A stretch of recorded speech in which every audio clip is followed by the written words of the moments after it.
জাহান্নামীরা আফসোস করতে থাকবে আর তাদের হাতগুলো কামড়াইতে থাকবে, আঙ্গুল কামড়ায় শেষ করে দিবে, হাতগুলো কামড়ায় শেষ করে দিবে আর আফসোস করতে থাকবে, আহারে দুনিয়ার বুকে যদি আলেমদেরকে বন্ধু বানাইতাম তাহলে আজকে আমাকে জাহান্নামের মধ্যে আসতে হতো না।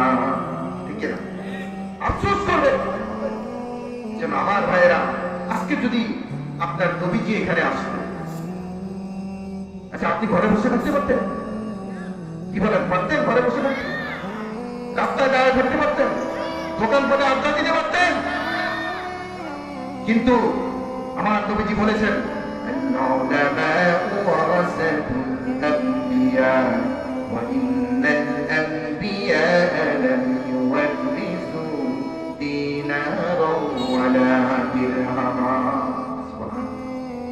নবীজি বলেন আলেমরা হলো আমার ওয়ারিস। কোন ব্যক্তি যদি আলেমের সাথে মুসাফা করে সে যেন আমি নবীর সাথে মুসাফা করব। সুবহানাল্লাহ। কোন ব্যক্তি যদি আলেমের কথা শুনে তাহলে সে যেন আমি নবীর কথা শুনলো। সুবহানাল্লাহ। কোন ব্যক্তি যদি আলেমকে এক গ্লাস পানি খাওয়ায় সে যেন আমি নবীজিকে পানি খাওয়াইলো। এভাবে নবীজি বলে গিয়েছেন আমার কোন ওয়ারিস আলেম যখন তোমাদের কাছে যাবে তোমরা তার কথা করবে। সুবহানাল্লাহ। নবীজি হাদিসে বলেছেন আল্লাহ ইয়ারহাম সাগীরানা, যারা তাদের ছোটদেরকে স্নেহ করলো না, ওয়ালাম ইউআক্কির কাবীরানা, এবং বড়দেরকে সম্মান করলো না, ওয়ালাম ইউআজ্জিম উলামাআনা, আর আলেমদেরকে তাযীম করলো না। এখানে নবীজি বলতে পারতেন যে আলেমদেরকে সম্মান করলো না, কিন্তু উনি তাযীম শব্দ ব্যবহার করেছেন। তার মানে কি সম্মানের উপরে যেটা সেটা হলো তাযীম। সুবহানাল্লাহ। নবীজি বলেন ফালাইসা মিন্নি, সে আমার প্রতি কত ধমকি দিয়েছেন। আরেক হাদিসে নবীজি বলেন কুল আলিমান, আলেম হও, আও মুতাআল্লিমান, নাইলে আলেমের ছাত্র হও, আও নাসিরান, নাইলে তাকে সাহায্য করো, আও মুহিব্বান, নাইলে ওই আলেমকে মহব্বত করো, ভালোবাসো, লা তাকুন খামিসা, ৫ নাম্বার হলো না, কতগুলি ধ্বংস হয়ে যাবে। কার কথা? নবীজি। আমার নবীজি বলেছেন হয় আলেম হও, না আলেমের সামনে বসে আলেমের ছাত্র হও, অথবা আলেমকে সাহায্য করো, আর নাইলে আলেমকে অন্তত মহব্বত করো, ভালোবাসো, লা তাকুন খামিসা, আলেম বিদ্বেষী হয়ে না, নাইলে ধ্বংস হয়ে যাবে। ঠিক না? নবীজি বলেছেন। এখন যারা আলেমদেরকে নিয়ে ষড়যন্ত্র করে, যারা আলেমদেরকে নিয়ে বিভিন্ন ধরনের বেইজ্জতি করবার জন্য, তাদের মানহানি করবার জন্য বিভিন্ন সময় বিভিন্ন পরিকল্পনা সাজায়, তাদের ব্যাপারে রাসূলের বক্তব্য হচ্ছে তুমি ধ্বংস হয়ে যাবে। ঠিক না? এই যে বিগত সময় আলেমরা বারবার আপনাদেরকে বুঝাইছিল যে দেখেন আল্লাহর অবাধ্যতা করলে, আলেম বিদ্বেষী হইলে ফেরাউনের যে দশা হয়েছে আপনাদেরও সেই দশা হবে। ঠিক না? হামানের যে দশা হয়েছে, নমরুদের যে দশা হয়েছে, আপনাদেরও সেই দশা হবে। ঠিক না? এবারে বারবার বলেছে আলেম মূর্তি বসায়েন না, মূর্তি স্থাপন করিয়েন না, কারণ আমার নবীজি ওই যে বলেছি মূর্তির যুগে এসে আমার নবীজি যখন মক্কা বিজয় করলেন ৩৬০টা মূর্তি, সেখানে ইব্রাহিম আলাইহিস সালামের মূর্তি ছিল। এই ৩৬০টা মূর্তিকে আমার নবীজি ভেঙে চুরমাচার করে দিলেন। এটা আমার নবীজি কি শিখাইলেন? মূর্তি ভাঙার ইতিহাস। হযরত ইব্রাহিম আলাইহিস সালাম যখন সকলে আনন্দ করতে ঈদের দিন চলে গেছে, ইব্রাহিম আলাইহিস সালাম কি করলেন? ভিতরে ঢুকে সমস্ত মূর্তিগুলো ভেঙে দিলেন। তাহলে মূর্তি ভাঙার ইতিহাস কে শিখাইছেন? ইব্রাহিম আলাইহিস সালাম। নবীজি মূর্তি ভাঙার ইতিহাস শিখিয়েছেন।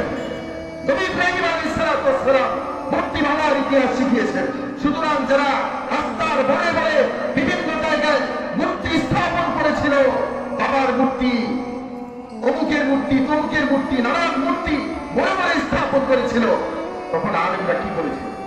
যে আপনারা এই সমস্ত মূর্তি স্থাপন করিয়েন না, আল্লাহকে ভয় করে, ওয়াত্তাকুল্লাহ, আল্লাহকে ভয় করে, আল্লাহর সাথে শিরক করবেন না, এই সমস্ত মূর্তি আপনারা জায়গায় জায়গায় স্থাপন করবেন না। কিন্তু আলেমদের কথা আপনারা শুনলেন না। কি করলেন? আলেমদেরকে জেলখানা নিয়ে বন্দী করলেন। তারা একজন দুজন, শত শত আলেমকে আপনারা জেলখানা নিয়ে বন্দী করলেন। রাতের বেলা রাত যখন গভীর হয় তখন আলেমরা তাহাজ্জুদের নামাজ পড়ে আল্লাহ রাব্বুল আলামিনের কাছে বলে, ও মালিক, তার সাথে তো আমার জমিনে কোনো ঠেলাঠেলি ছিল না, তার সাথে তো আমার কোনো শত্রুতা নাই, আমি শুধু বলেছিলাম কোরআনের কথাটা, আমি হাদিসের কথাটা শোনায় দিয়েছিলাম, আমি নবীজির ইতিহাস, মূর্তি ভাঙার ইতিহাসটা শুনিয়েছিলাম, আমি নবী ইব্রাহিম আলাইহিস সালামের মূর্তি ভাঙার ইতিহাস শুনিয়েছিলাম। মালিক, বুঝি আমার অপরাধের কারণে বুঝি আমাকে হাতে হ্যান্ডকাপ পরায় মানুষের সামনে বেইজ্জতি করে আমাকে এইভাবে কারাগারের মধ্যে নিক্ষেপ করলো। আমার সন্তান আমার জন্য চোখের পানি ফেলতেছে, আমার স্ত্রী একা একা রাতের বেলা বিছানায় ঘুমায়, আমার মা কত চোখের পানি ফেললো। ও মালিক, আমিও চোখের পানি দিয়ে বলতেছি, জালেম গুলোকে আপনি হেদায়েত দেন, আর যদি হেদায়েত এদের কপালে না থাকে তাহলে চিরতরে এদেরকে ধ্বংস করে দেন। তারা দোয়া করেছে, আলেমরা দোয়া করেছে, আমাকে যখন এরেস্ট করা প্রথম রাত্রে, আমি রাত্রটা আমার কাছে মনে হয়েছে আমি জীবনে জেলখানির এই প্রথম রাত্রে আমার এতটা খারাপ লেগেছে, রাতে ঘুম আসে না। কতক্ষণ নামাজে দাঁড়ায় কোরআনের হাফেজ, কতক্ষণ দাঁড়ায় তেলাওয়াত করি, আবার কতক্ষণ মুনাজাত করি, কতক্ষণ জিকির আজকার করি বসে বসে, এভাবে আমি রাত্রটা কাটাই।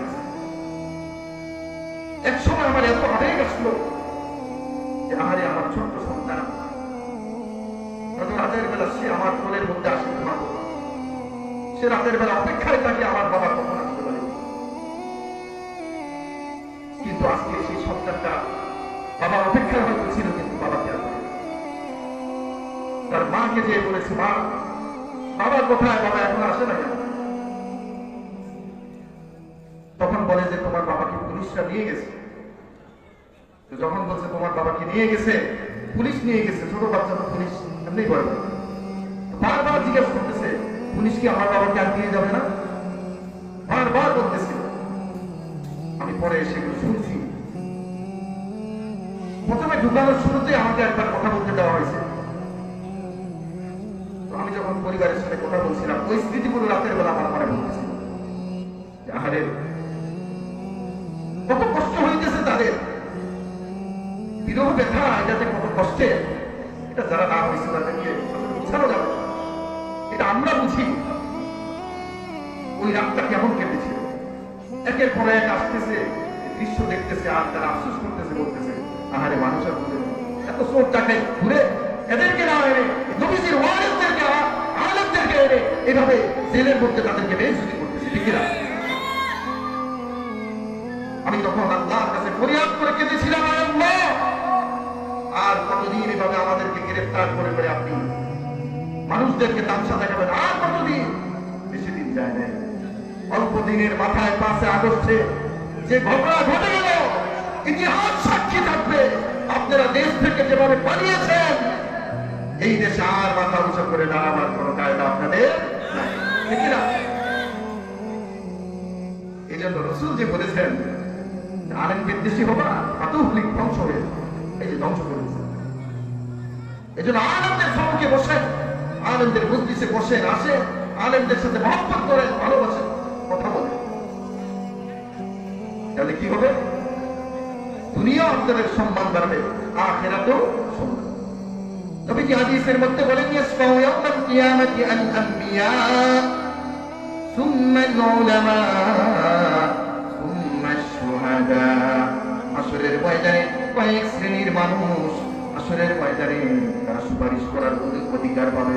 তার মধ্যে ইয়াসফাউ ইয়াউমাল কিয়ামাতি আল আম্বিয়া, নবীরা সুপারিশ করবে, সুম্মা আল উলামা, আলেমরা সেদিন সুপারিশ করবে, সুম্মা আশ-শুহাদা, শহীদরা সেদিন সুপারিশ করবে। তাহলে এই হাদিসের মধ্যে নবী আলেমদের কথা বলেছেন। আচ্ছা বলেন দেখি, আসরের ময়দানে আপনি যদি বিপদে পড়ে যান, আর আলেমদেরকে যে পাওয়ার আল্লাহ তাআলা দিয়েছেন, আপনি যদি যারা বলেন যে ভাই একদিন তো আপনার মাহফিলে গেছিলাম, আপনার আলোচনা শুনে ভালো লেগেছে, আলহামদুলিল্লাহ, আমি একটু আমলের উপরে উঠছি, তা আপনি যদি এইভাবে বলেন, আচ্ছা বলেন তো ওই আলেম আপনাকে রেখে যাইতে পারবে? আরে দুনিয়ায় তো আলেমরা উম্মতের দরদে নিজের সব কিছু ছেড়ে জেল জুলুম কোনো কিছুকে ভয় পায় না, সবসময় হক কথাগুলো মানুষের কাছে পৌঁছে যাবে। আখেরাতে তারা আপনাদেরকে বলে যাবে, এটা হইতেই পারে।